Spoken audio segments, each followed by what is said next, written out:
You were listening to episode 189 of the Game Deflators Podcast. My name's John, and I'm joined by Ryan. Hey everybody, here at the Game Deflators Podcast, we like to talk about games we've recently picked up, games we're currently playing, and we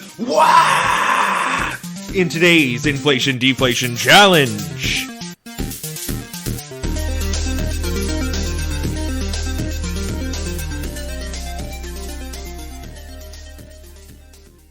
That might have been the most interesting one that you have done to this point. Oh, you've got Metal Hellsinger to thank for that this week, John, or at least the demo. Yeah, I thought it was a pretty good demo. We'll dive into it, obviously, here in the end of the episode. But first, let's talk about what we're going to be talking about. We are going to be looking at millions of PlayStation Plus premium subscribers have lost access to PS3 classics. Miyazaki says From Software's next game is in the final stages of development. Not the anime Miyazaki, but the gaming genius, says Miyazaki. And then we have Doom Modder ports the game to, checks notes, a Lego brick. So, look, when they say you could play Doom on anything, you could play Doom on anything. Right? Yeah. All right, but let's dive into our current pickups and recent pickups and what we're currently playing. And for me, Ryan, I picked up 3 D&D books. Don't you have all of them? No, not yet, apparently. So I picked up Storm King's Thunder, the campaign on that. So, and I like picking up the campaigns because I can obviously learn different pieces from the different campaigns and kind of incorporate into my existing. But I got Storm King's Thunder. I have Out of the Abyss now, which I know you own, but I wanted to have a physical copy myself. And then I got Mordenkainen's Monsters in the Multiverse, I think is what it's called, the newest one. I also picked up Jet In Moto. the special edition cover, I assume. No, actually. The special edition cover has to come through the 3-pack. Oh, really? Yeah, and I already have two the of the other two. Yeah, so it's like I could technically get it but then sell it, and there's so many of the other ones on the market because nobody wants the, what is it? Xanathar's Guide, and I think it was Tasha's is the other one. So, yeah, that's the situation on that one, but I got the regular. I picked up Jet Moto 2 for the PS1. I also picked up a Red Wii and 2 DDR games, all for the grand total of $20. Did you get pads? Pads, no, it didn't come with any pads, but the games themselves sell for about... Was it the Mario one? No, actually, no, that's on GameCube. Oh, no, so they weren't with the Wii. No, these are DDR specifically, like DDR Hottest Party 2 and 3, I think. Yeah, the only DDR I ever owned was on Wii, and I had a ton of fun. Well, and so the DDR 2 and 3 usually sell for about $20, roughly. I got them for really free at the end of the day because I had a coupon for where I went. But the Red Wii itself is usually about $50 to $60, I want to say. So I paid $20 for all of that. If I am to sell it, we're looking at $80 minus my $20 investment minus like the $10 to ship it out. So, overall that's not too shabby. Or $15. So I think that's a $45 profit. So that's a fat pack of Magic the Gathering, Ryan. So I picked up that, and then that was it as far as pickups are concerned. Or no, you know what? A couple weeks ago, I didn't mention this. I also picked up the Rugrats game on the PS1. The most random pickup I've had. So it was like $2. So I figured I'd grab it. But let me dive into my currently playing, and that is Elden Ring. I am having a ton of fun. It is still not to the level of Sekiro from a story perspective. From a gameplay perspective, I am enjoying, as you had mentioned when you first started playing it, the ability to travel wherever the hell you want in this open world environment. You're not kind of stuck in that linear aspect, which a lot of the Souls games kind of having that linear mode where it's like, all right, you gotta kind of have to keep following this path, and occasionally you'll unlock something which opens up other areas. This is very much like you can be just going around on your mount and then find a random cave, and that random cave leads to a whole slew of other things in a small mini boss. Yeah. Did you do cool. Much of the underground area? Last week when I was here, you went down that elevator and saved. No, I didn't do a whole lot of it. I got enough. I didn't either. When I first got there, I went back later. Yeah, I'll go back later. I forgot where it's even at. Like, that's how big this game is. Like, you have to physically, like, when I was looking for that one, the catacombs that we were talking about, I'm like, oh yeah, I want to show you the ones that I'm stuck on. And that was like, I had to look around the map for them. I'm like, which one is it? I'm like, I'm pretty sure it was in this general vicinity. Well, they're everywhere too. Have you found the statues that point you in there? Yeah.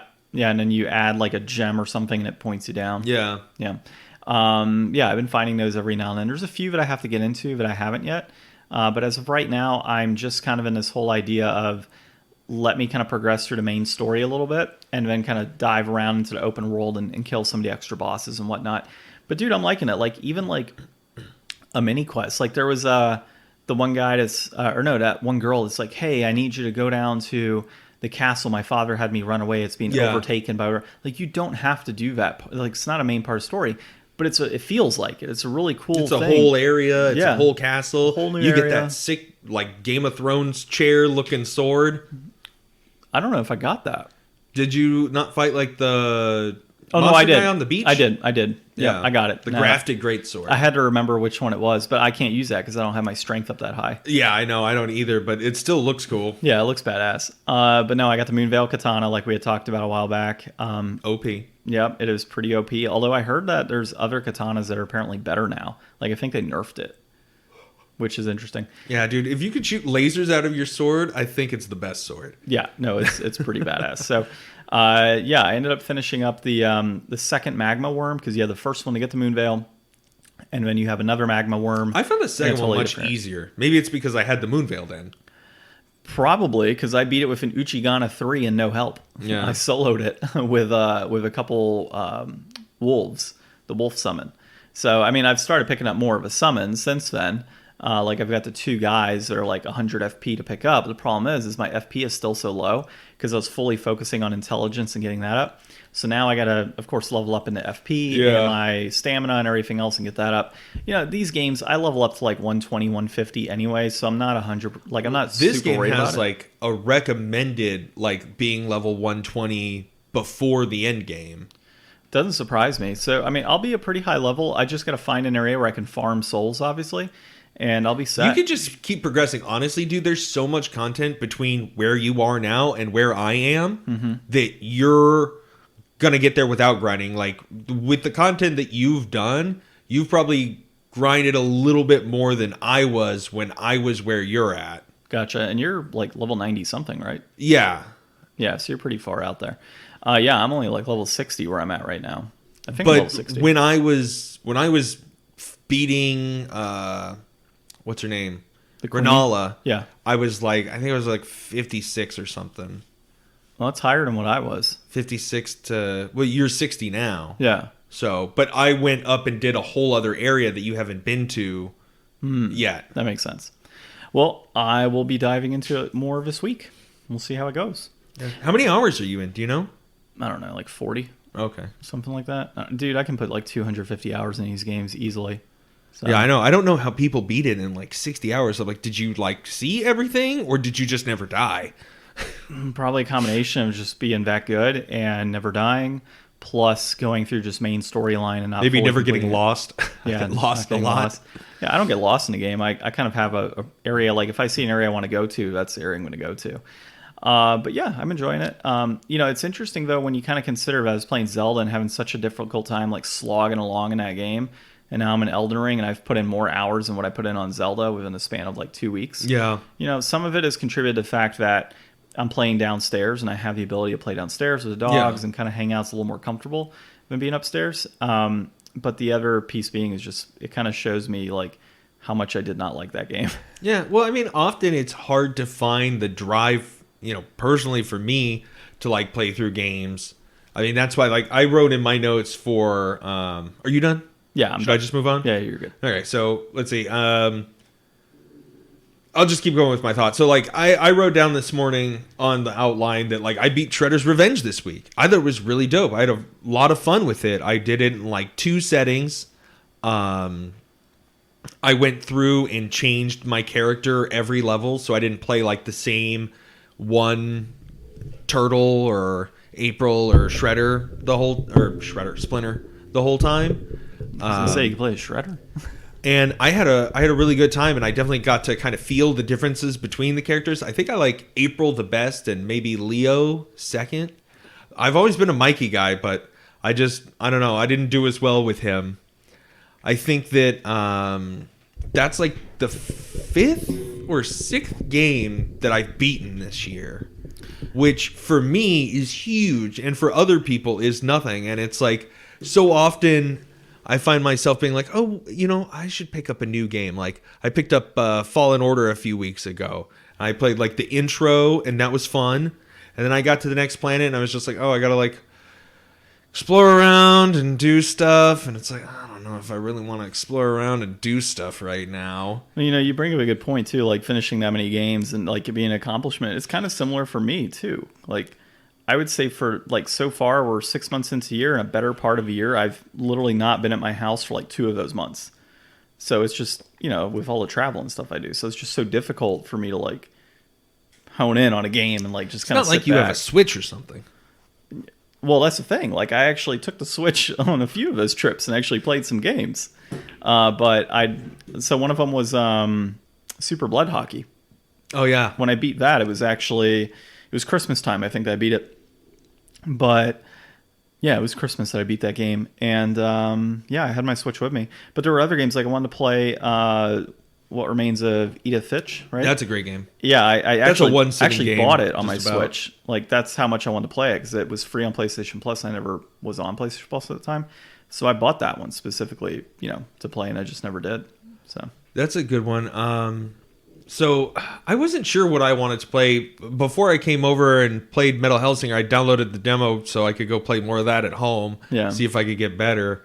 I installed Fable 2 this morning. My friend hit me up the other day to ask if I could see if the Fables were on Game Pass, because he couldn't see it. I don't know if it was because he was on PC or something. But I love Fable, and I've never played either of the sequels before. So I don't know. I don't think that Fable 2 and 3 have like as good of like.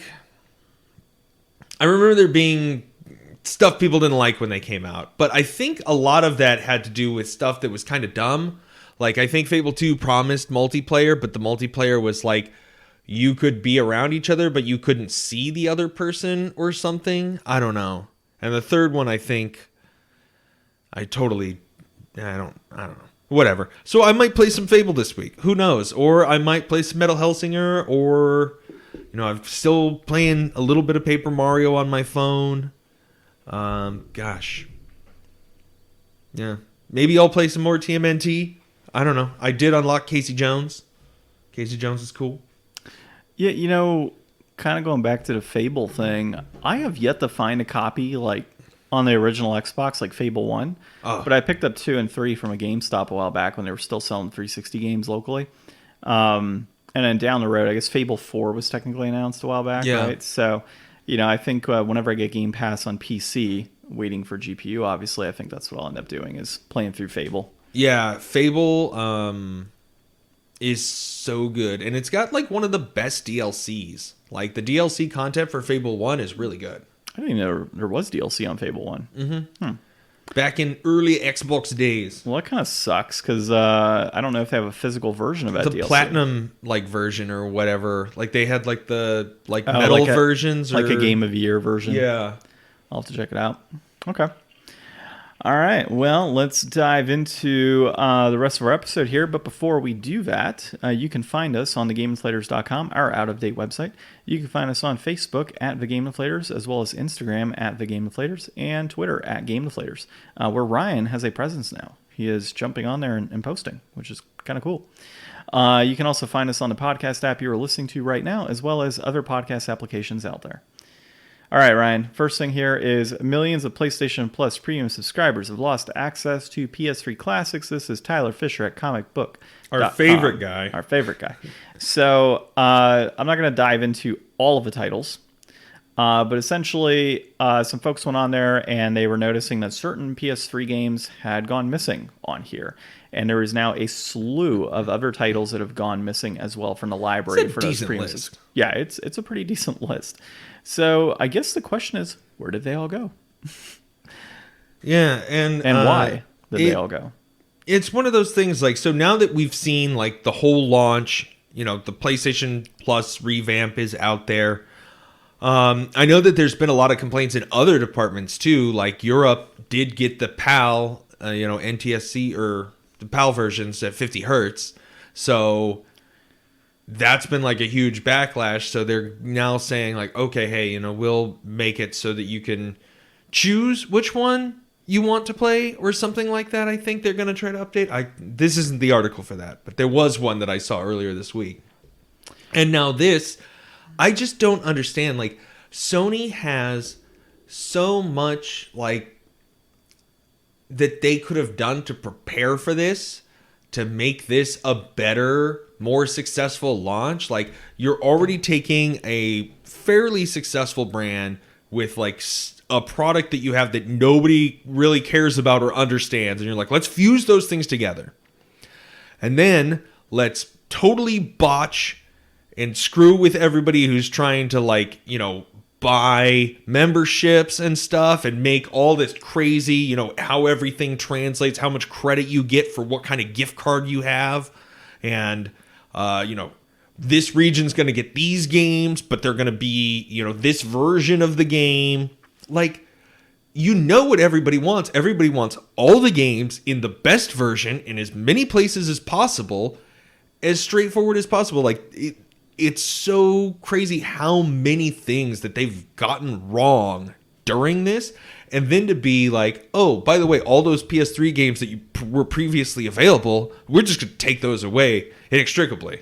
Yeah.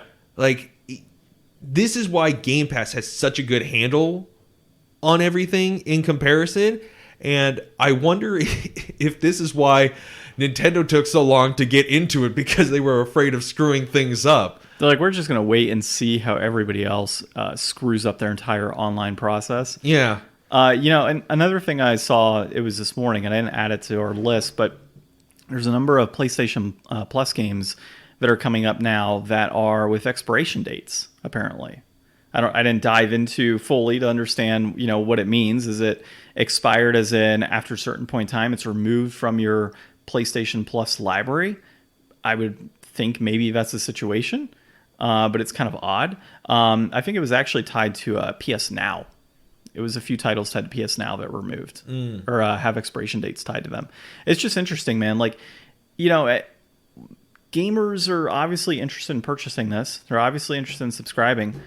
Why continue to screw with it? Unless there's like things on the back end, like contracts are ending with developers, or like developers have the right to put their, older game onto like Game Pass, or they want it to be exclusive to another organization, whatever it may be, or maybe they just don't want it on there because they're doing a remake.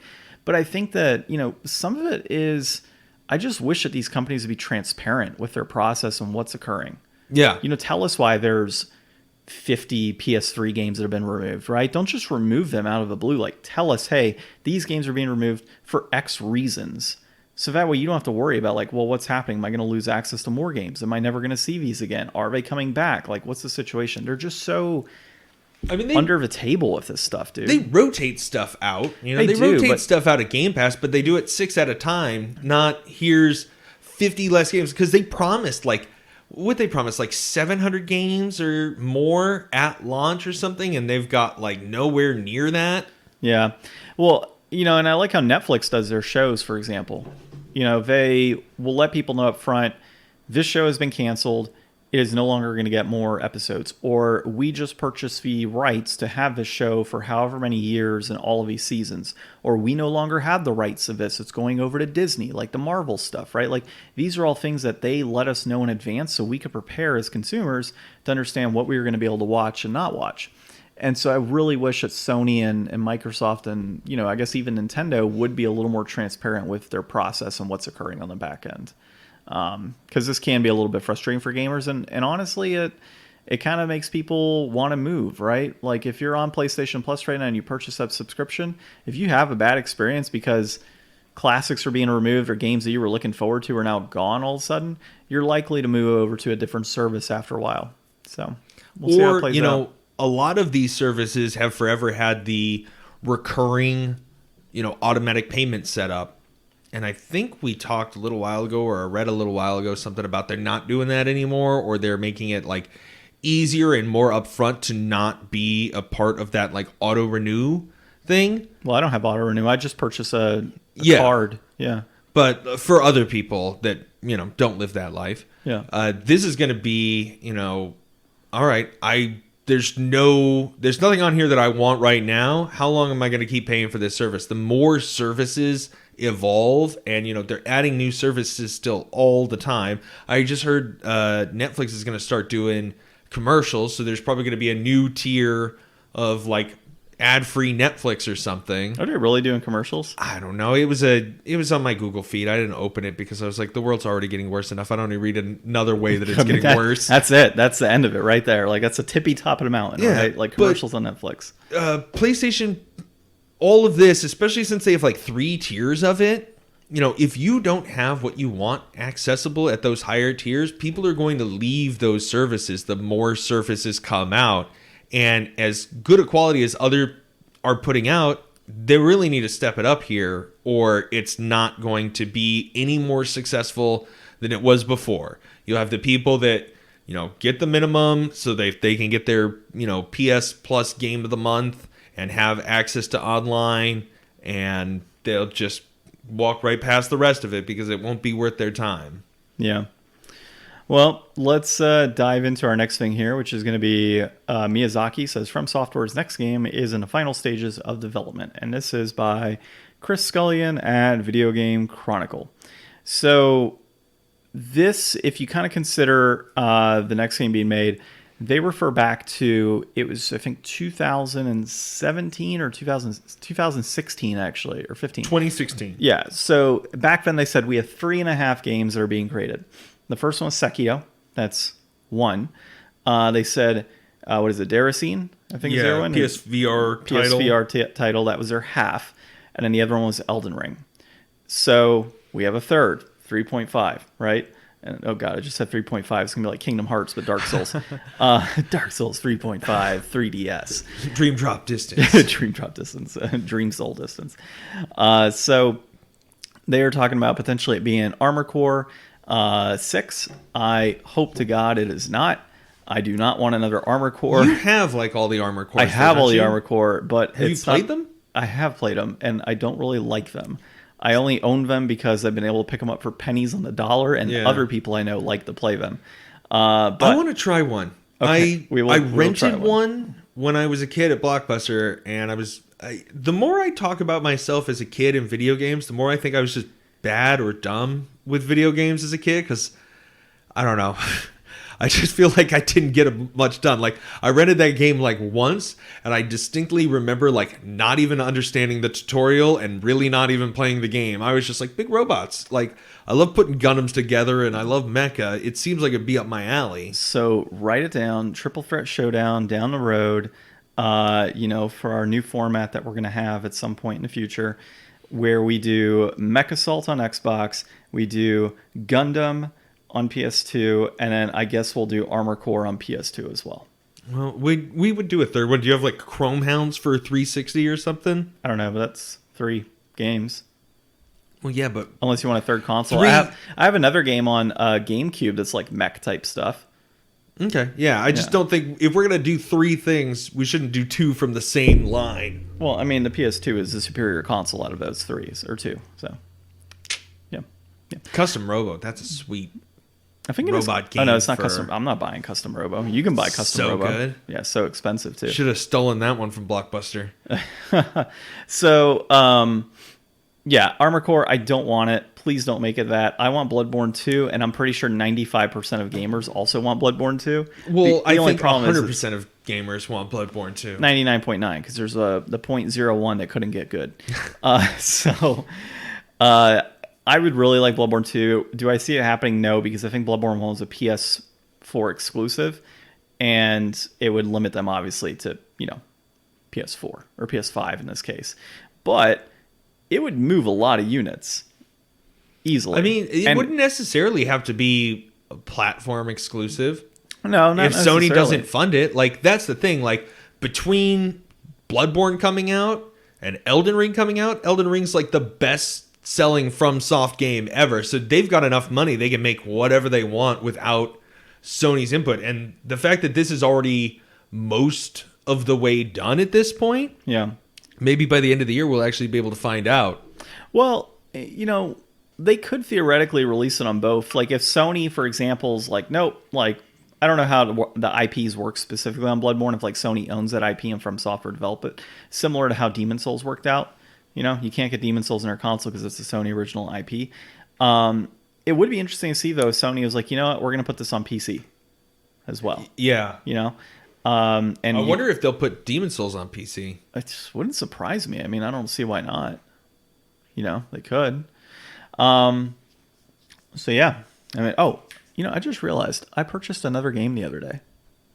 Yeah, I didn't tell you. I just Demon Souls randomly for PC? No, it just randomly stuck in my mind because Demon Souls. I saw it at Target the other day, and I picked up another game. I got a Kena Bridge of Spirits on PS5. Oh, cool. Yeah, so that's supposed to be fun. Yeah, it is supposed to be fun. I'm excited. That's one of those like super launch title games. Like it makes me think of like Knack and Cameo and. Well, the game's been out like a year, and it's still sitting at like $40. So. You know, why not? I had a gift card for it. But kind of back over to this. Yeah, I want Bloodborne. I don't want Armored Core. Or I want a new IP. Maybe Sekiro something 2. Crazy new. Or like, something crazy new, yes. What about Cookie and Cream number 2? And if you don't know what that game is, it is also a From Software game. And we have played it here. We did. Or no, I didn't play it with you, right? Did I play it with you? I remember the game. I know we played it. It was on a very early episode. Early episode. So, any thoughts on this? Yeah, like I said, so I like robots, and I like the idea of robot games, but what was that one that came out for Switch that I was like super stoked about? I got on Demon Ex Machina. Yeah, Demon Ex Machina. And that was bad, wasn't it? The thing is, like, as much fun as like the Zone of the Enders games too.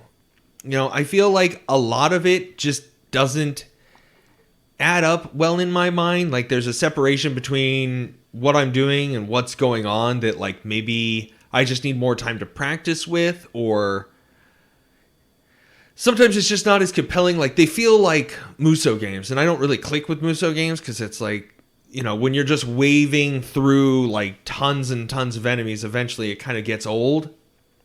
So like I love Gundam, but like I've never picked up like the Gundam Muso games.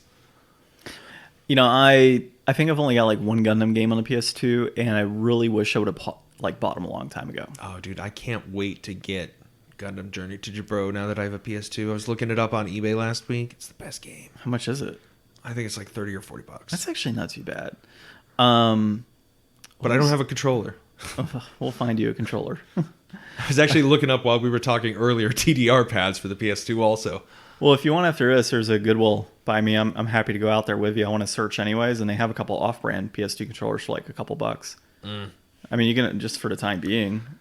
They're not terrible. Yeah, it's but literally right around the corner. That's the thing. It's like I almost did all of this last week, and I was like, even if I bought all this stuff right now, I wouldn't play it right now. So I'm just going to keep holding off. Right now, I've got a big concert I'm saving for next month. It's $2. I'll buy it for you. So this is my hesitance here.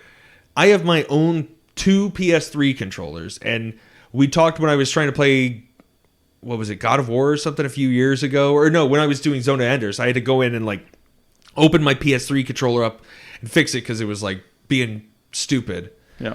So I just don't want like a gross, sticky. It's not. It's clean. Weird I literally controller. picked it up yesterday. I literally looked at it yesterday when I was over there, and it's still there. It's been there for a week. Okay. It's been on the shelf. Well, I'll run and grab it for $2. Okay, I'll run out there, and I'm going to look at games too, so I'll follow you. Okay, next thing we got here. Now that you guys know what we're doing this afternoon, why don't you let us know in the comments what you're doing this afternoon? Which will be technically tomorrow afternoon. You guys want to go buy some sticky controllers? I don't even know why they would be sticky, but okay. All right, so next is do modder ports the game to Lego Brick. And so this is Jeremy Winslow at Kotaku. I like articles like this. They're a lot of fun to just kind of read through. So basically what the guy did is he didn't exactly like...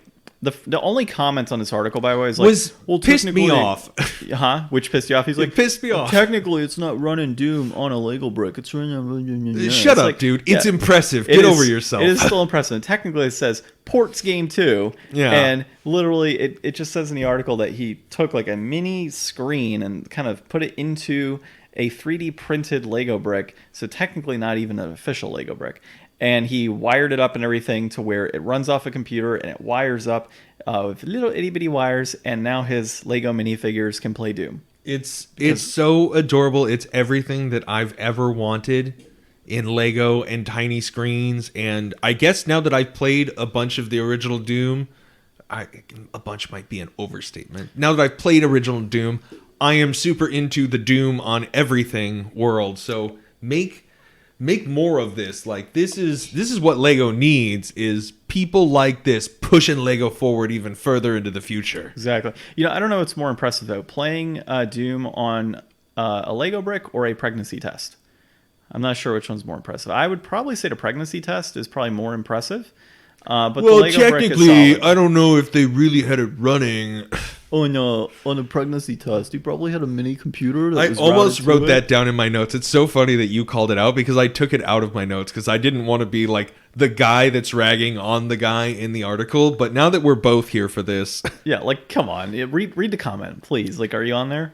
So this guy is he's really into this. The guy who did this project, he's the guy who's done many of those other, will it run Doom projects, and his mission is to get it to be on like as many things as it can. What was his name? I just think it's impressive all James around. Brown. James Brown. Yeah, I had seen this article popping up earlier this week, and I was kind of hoping that we would talk about it. Just because I find that infinitely fascinating and fun because I do love Legos. I mean, where does it stop though? On what Doom can play on. I wonder if they have it installed on the ISS somewhere. That actually would be pretty cool to see them be in that. space. Yep. Dun-dun. I want to see if they can put on I'm sure it already is, like on a smartwatch. Yeah, it's got to be on a smartwatch already. But yeah, the rotary phone one. Did you look up the rotary phone one? I didn't look at it, but I saw that there was one on a rotary phone. So I looked at the link. There's a link in this article for a rotary phone. It's not playing on the rotary phone. It's using the rotary phone as a controller. That's awesome. Which must be the most confusing thing for young people out there. Like you literally turn you have a circle with multiple holes and numbers in between, and you put your finger into a hole and you move it all the way to the end, and it goes click, and then you so do that's what number. he had to do for every movement. So it's like to take a step forward, he would go to like 5, rotary it, let it wind, and then if he wanted to take another step forward, he'd have to do it again, and then for turning and shooting. I saw him take out 2 zombies, though. I want to set up a landline now just so I can buy a rotary phone and use it in my household. Oh, dude, you could probably just get like a Bluetooth rotary phone that just connect connects to your phone like it's a Bluetooth headset. That'd be pretty interesting. You don't need real stuff anymore. Now that Bluetooth exists, everything can just be a fake version of itself. Dude, I remember using a rotary phone when I was a kid. I thought my grandma's was like super classy. I know, it was awesome. Like the little fake gold plating, and use your little finger to get it out. That's the thing. Now that we have touchscreens, like until we get like haptic feedback gloves or something, like there's not going to be like a next evolution in like number pads. I don't know. I mean, we've seen a huge evolution in number pads over our lifetimes, John. I mean, some of my stuff vibrates when I touch it. Like my watch vibrates in certain areas, and then my phone, when I touch certain things, it vibrates. I try to make it as hands-on as possible. There you go. But yeah, you're right, man. Like everything is just so like, we need that thing, brain thing that Elon's feedback. working on. Yeah. Oh yeah. No, I don't want that. Neuralink. But can it play Doom? That would be the question. Can our brains play Doom? If we installed Doom on our brains, would we be able to see it in our eyes? Somebody get Elon on the phone right now. Oh my God. We've got to. Even the Microsoft reality thing. What do you call it? You know what I'm talking about. It's like the glasses that they have. Yeah, I mean, that'd be cool if it had Doom. Yeah. It just populates in front of you and you're like playing Doom in the real world. They have Doom Twitter also, which is like a Twitter bot that you tweet at, and then it'll send you like a video clip of like what your Doom guy did. Yeah, that'd be awesome. You can play Doom in almost any way. I can't wait to see what the next evolution of Doom is. Well, I think the next evolution of Doom, jumping into our inflation deflation, is Metal Hellsinger. Obviously, I don't think we'll be seeing, where can we play Metal Hellsinger down the road, but it is a solid Doom-like title. How long have you been following this game? Since it was first announced. Yeah. This is one of those games that, like, when I first saw it, like, what was it, like 2 years ago, maybe? I remember seeing it, like, a long time ago, because, like, my wife had another job and friends that I showed the video to, and it was like, whoa, that is such a great idea. Like, shooter rhythm. And then in the meantime, I've seen a lot of other games come out. I think there's one like BPM that's very fun, but it's a very different game. It's like an arena shooter that, like, I think it has randomly generated levels and is kind of roguelike. And then it's all like, it's weird. It all uses like one color because I think they bought like a bunch of cheap Unity assets, and instead of having like things that look directly like this Unity asset, it was easier just to paint everything like shades of red. Mm-hmm. So other games in this genre have definitely happened.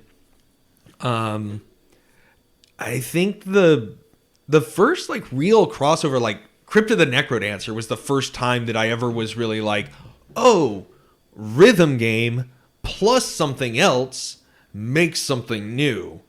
And I just love the setting of this. I'm not huge into like metal music. I know you are.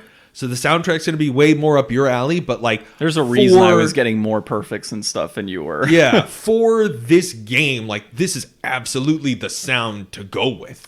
Oh yeah, 100%. It feels like a metal concert. So we'll dive into a little bit of info here. So it was developed by the Outsiders, right? Yep. What it is? Developed by the Outsiders. Yeah, you have a typo there. I almost got stuck by it. It was published by Funcom. Good thing my eyesight was pretty rough on that. So published by Funcom, directed by David Goldfarb. It is being released in September of 2022, so there's early access available now, including the demo that we played. It is a first-person shooter rhythm adventure game, and it's getting good reviews and press right now. I think we're going to give it some pretty good thoughts on it as well. For sure. So yeah, I love metal. It's my favorite thing to listen to. You should see John's arm. It's so metal. It's so metal, yeah. And I've been to a lot of metal concerts. So playing this game, like you're entering hell basically, and you've got all these demons and devils and things kind of coming your way, and you've got multiple guns, and you have these arrows that kind of go in as like your rhythm counter, and it's really kind of like to the bass drum basically as you're shooting. You have to shoot within that rhythm, and then based on how you shoot or how, if it's perfect or good, whatever it may be, your weapon actually is able to do a little bit more power. It's able to do more damage. And then you also have like your R3 button where you can come with your sword and gain health every time, you do like a good shot. It's like stick within the rhythm. It's like the kill in Doom. Yeah. So pretty solid overall in that respect. The levels themselves feel like what Agony should have been for a hell-based game. So that's one thing to point out. It does have that Doom feel to it as you're playing, being able to jump around and zip around quickly and, of course, blow shit up. And the you've got things like 16 count multipliers, which are similar to, I would say, like a Guitar Hero in a sense because of the points you're getting and the rhythm you're keeping. And then there was one other thing I want to mention. Oh, the flames. The flames look like you are in a metal concert. Like that old school fire going everywhere type of concert. And it's like everywhere you look, it's just like with the setting is just perfect. Like it's so metal when it's, all said and done. It is just such a metal game. And I loved it, man. Like it was just so much fun to play that. And I think this is one that I want to dive into a little bit more. Yeah, sure. I definitely can't wait to go home and play some more of this and see. I think that if I'm sitting at my desk and I've got my Xbox controller and I'm like focused in on like the small screen that I usually play my Xbox on, I think I'll be able to like zone in and be able to like be in the moment a little bit more with this one. Like I feel like for me, there's a lot going on. Like the shotgun feels really great and like you absolutely like shred guys with it. But in order to stay on the beat, as soon as you cock to reload, you have to like pull the trigger right away. And I'm always like moving back and forth, in and out, trying to get away and trying to line everything up, time everything out. listen to the rhythm, watch like the flashes on the lights. There's so much going on. I really need to like just be in a place where it's just me and this and not a lot else going on before I can feel comfortable with it, I think. And each gun has like their own rhythm in a sense, like Yeah. you said, right? So The pistols felt way better than the shotgun. Pistol felt fantastic. I actually liked the skull that you shoot flames with. I thought that was pretty good as well. But the pistol is probably by far my favorite. Plus the special you get with the pistol. So each weapon has a special that can be used. The shotgun has like this giant flaming thing that comes out of it, kind of like an explosion. And the pistol itself has like basically a machine gun devil that pops out of you and is able to shoot the enemies.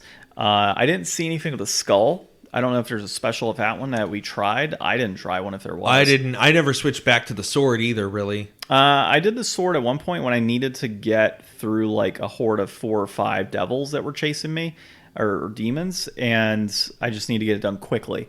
That's why I went to sword. No reload. Yeah, no reload on that. You just kind of slice and you're good. I wonder if there's more weapons in the main game. I would imagine there are. I mean, it's just like any of those games. You're going to pick up more weapons along the way and transition out. It might be on a level by level basis, I think.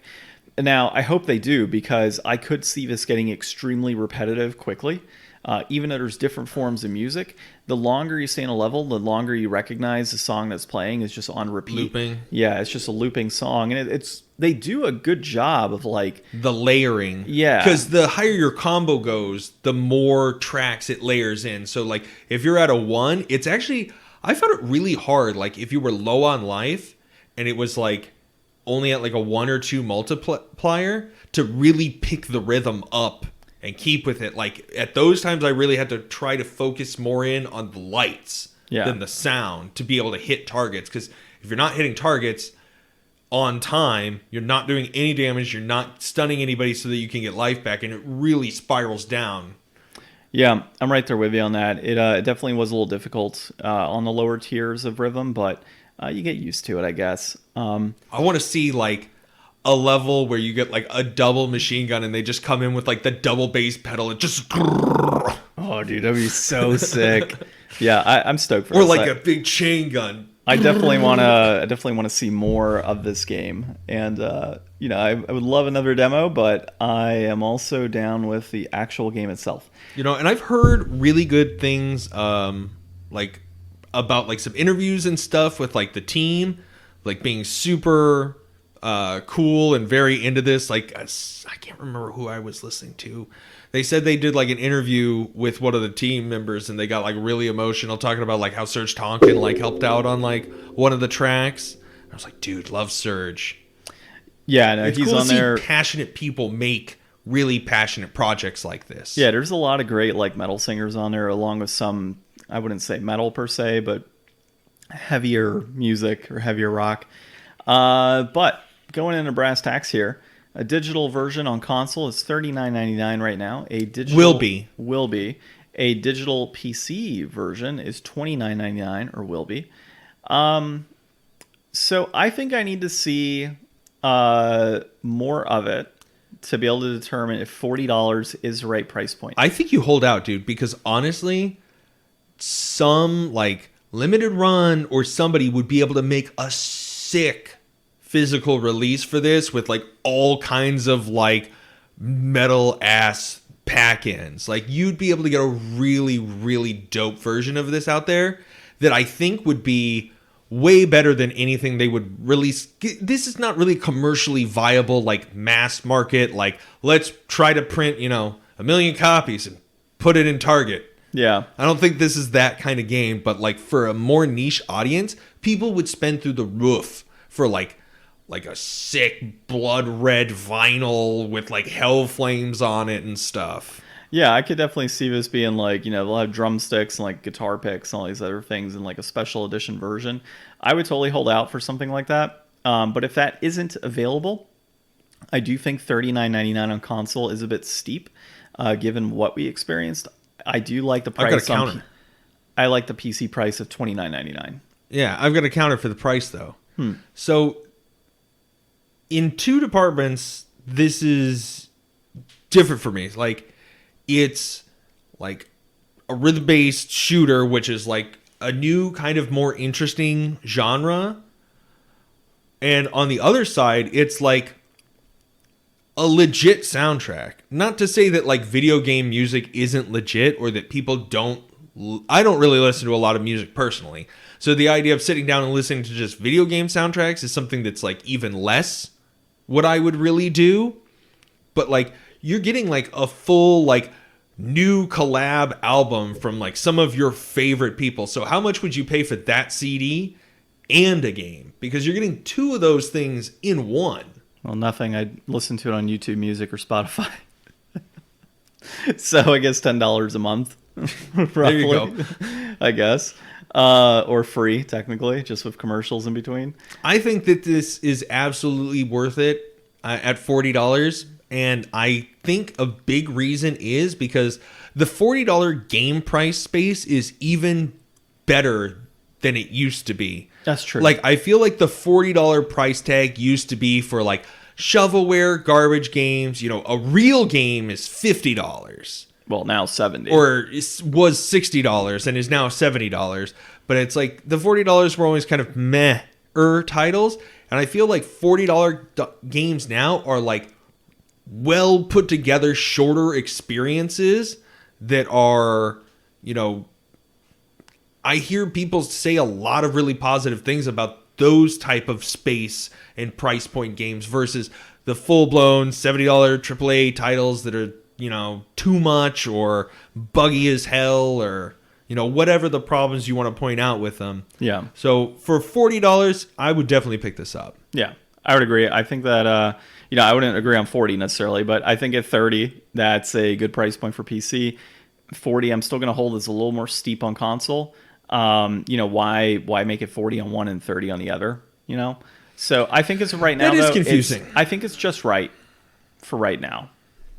That's what I would say. I'm going to say just right. Just right. I do think we need to see a little bit more in terms of if it's going to be repetitive or not. But from what I saw, I like. I think if you spent $30 on it, you're not going to be disappointed. But you could potentially be disappointed based on gameplay down the road. Yeah.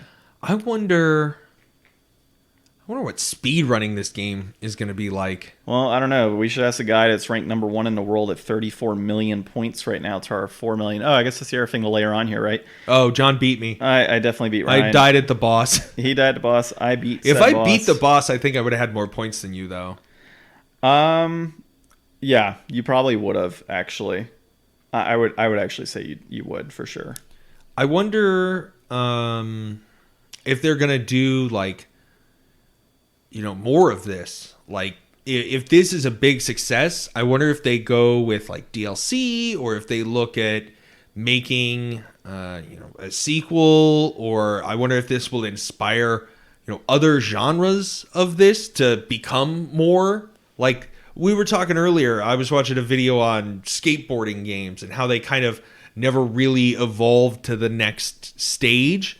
Like, this is a brand new evolution of two different genres coming together, and I would like to see, you know, where that goes from here. So bring on more of these rhythm hybrid things. Yeah. Shooter hybrid things. Let's do it. Maybe that's something to do in the future. Rhythm games kind of cover that, you know. That would be a pretty interesting episode, I'm sure. All right. Well, this has been a fun episode, man. I definitely thought we played a good game this week. Yeah. I thought it was good. All right. Well, this has been episode 189 of Game Deflators Podcast. My name's John. I'm Ryan. And thanks for listening.